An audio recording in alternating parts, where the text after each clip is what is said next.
예, 안녕하십니까. 저는 컴퓨터공학과 학과장을 맡고 있는 김규영이라고 합니다.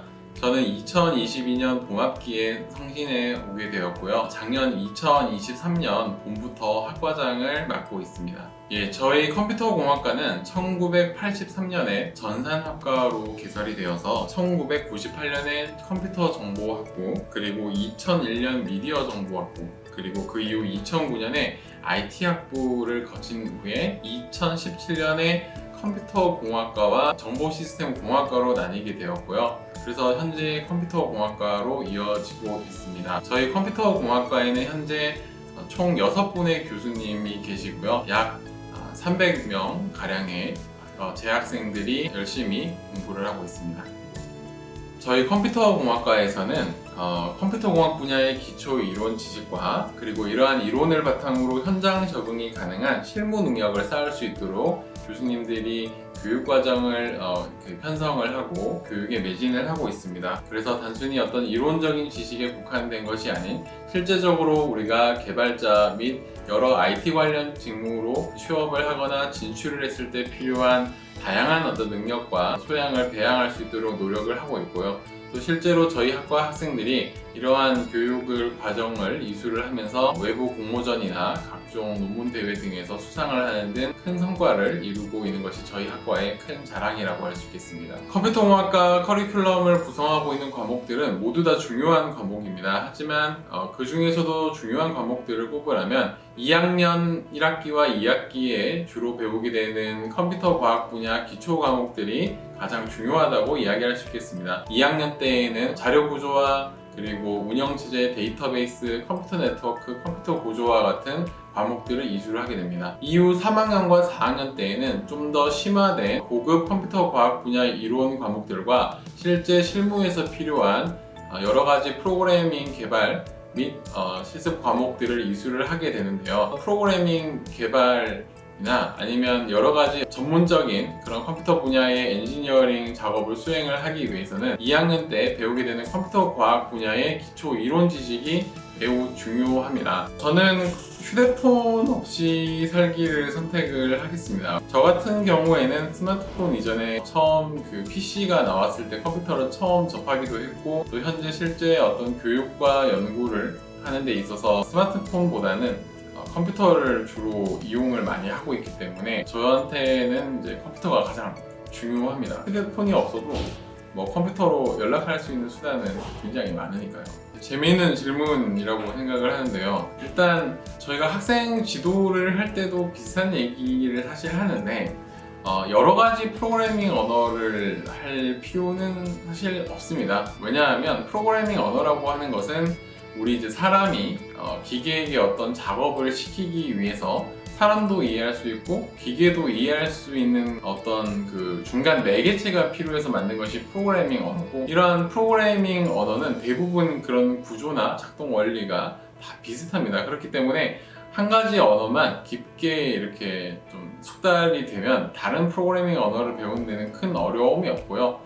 그렇기 때문에 이제 굳이 한 가지 언어만 선택을 해야 된다고 하면은 저는 C 언어를 선택을 하겠습니다. 현재도 어떤 인베디드 시스템이나 아니면 이제 분산 시스템, 컴퓨터 시스템과 같은 이 시스템 레벨의 개발에서는 널리 사용이 되는 언어고, 또 오랜 시간 동안 가장 CPU나 어떤 메모리 액세스 측면에서 접근성이 굉장히 좋은 그런 상대적으로 중간 계층에 위치해 있는 프로그래밍 언어거든요. 그래서 C 언어를 이용을 하면 거의 대부분의 소프트웨어를 잘 개발을 할 수 있고, 또 어떤 하드웨어적인 부분에 대해서도 어느 정도 컨트롤이 가능합니다. 그렇기 때문에 가장 소위 말하는 근본에 해당을 하는 C 언어를 선택하고 싶습니다.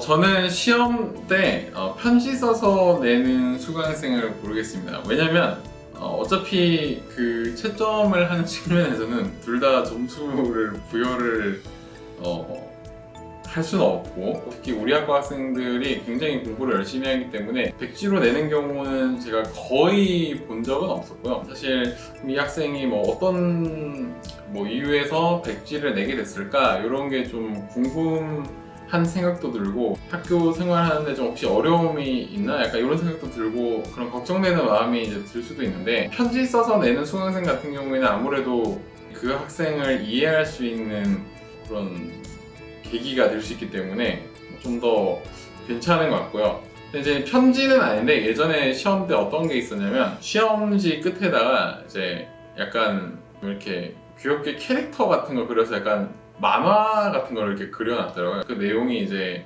자기가 시험 준비를 잘 못해서 교수님이 되게 자신을 좀 바보라고 뭐 생각을 하겠지 하면서 약간 그러니까 되게 그러니까 재밌게 그린 겁니다. 귀엽게. 뭐 그런 거를 그려놓은 학생이 있었는데 그런 게 갑자기 이제 기억에 나네요. 요거는 이제 선택이 명확한데 저는 7명과 비대면 수업을 하겠습니다. 일단 이 비대면 대면 중에 사실 저는 대면 수업을 더 선호를 하고요.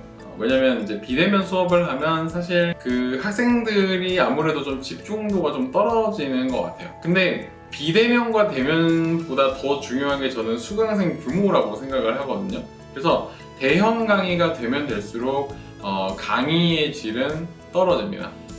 특히 이제 학생들 입장에서도 뭐 피드백이라던가 아니면 또 수업 시간에 다루는 과제나 뭐 프로젝트나 이런 거에 대한 어떤 그 디테일이라고 해야 되나요? 그런 측면도 사실 상대적으로 떨어질 수밖에 없어요. 그래서 수강생이 적으면 적을수록 양질의 교육이 가능해집니다. 그래서 수강생이 7명이면 사실 대면 수업을 하는 게 제일 좋지만 어쨌든 비대면 수업이라고 해도 제가 이제 모든 학생들을 다 알 수가 있기 때문에 좀 더 디테일한 피드백 같은 것들도 제공을 해줄 수 있고 좀 더 다양한 시도를 좀 해볼 수 있을 것 같아요. 저는 두 학생 중에 성적이 A인데 A플로 올려달라고 하는 수강생을 고르겠습니다. 사실 성적이라고 하는 거는 시험 본인이 이제 얻은 점수에 따라서 부여가 되는 거긴 하지만 일단 A를 받았다는 것 자체가 다른 이제 수강생들에 비해서 상대적으로 조금 더 이 과목을 이수하는데 좀 더 많은 노력을 기울였다라는 것이기 때문에 그런 점에서 현실적으로 이제 변경을 하는 것은 안 되겠지만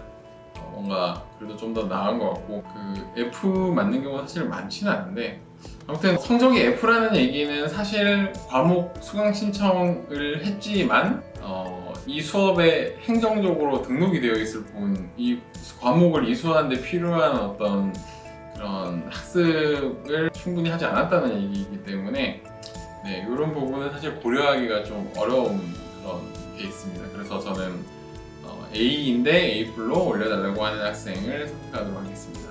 컴퓨터공학과 졸업생들은 우리 사회 곳곳에 진출해서 저마다의 역할을 다하고 있습니다. 특히 IT 관련된 여러 가지 직무에 지금 종사를 하고 있는데요. 예를 들어서 뭐 프론트엔드나 백엔드 개발자로도 굉장히 많이 취업을 하고 있고 또 보다 이제 심화된 전공 지식을 바탕으로 한 어떤 뭐 머신러닝 엔지니어라던가 아니면 이제 빅데이터 분석가라던가 데이터베이스 전문가 같은 경우로도 취업을 하고 있고 또 은행이나 증권사, 뭐 보험사 같은 이런 금융권의 IT 직무로도 굉장히 많이 진출을 하고 있습니다. 또 우리 컴퓨터공학과에서는 교직과정을 운영을 하고 있습니다. 그래서 교직과정 이수를 통해서 중학교나 고등학교의 정보나 인공지능 과목의 선생님이 된 그런 이제 졸업생들도 존재하고 있습니다. 그래서 IT 분야는 정말 이 사회 곳곳에서 많은 수요가 있는 그런 전공입니다. 그래서 우리 컴퓨터공학과 졸업생들은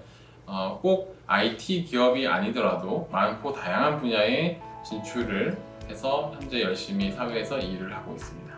우리 학과 학생들이 굉장히 열심히 공부를 하고 있습니다. 그래서 저 같은 경우에는 강의 시간에 다루는 내용이나 과제 혹은 이제 시험 난이도 같은 거를 거의 매 학기 이제 수업마다 점점 이렇게 올리고 있는데 그럼에도 불구하고 우리 학과 학생들이 굉장히 잘 따라와 주고 있습니다. 그래서 그 얘기는 우리 학과 학생들이 그만큼 열심히 공부를 한다는 뜻이고요. 그래서 항상 대견합니다. 사실 이제 우리가 사람이 그 성장을 언제 하냐면 내가 정말 못하겠다고 생각이 들지만 그때 한 번, 두 번 이렇게 더 시도해볼 때 성장을 하게 되는 거거든요. 그래서 뭐 우리가 소위 말하는 컴포트 존을 벗어날 성장을 한다고 하는데 그렇기 때문에 이제 어떤 과제나 시험이나 아니면 배우는 내용이 좀 상대적으로 어렵거나 버겁다고 느껴진다고 하더라도 그런 과목들을 오히려 더 열심히 이수하고 수강하도록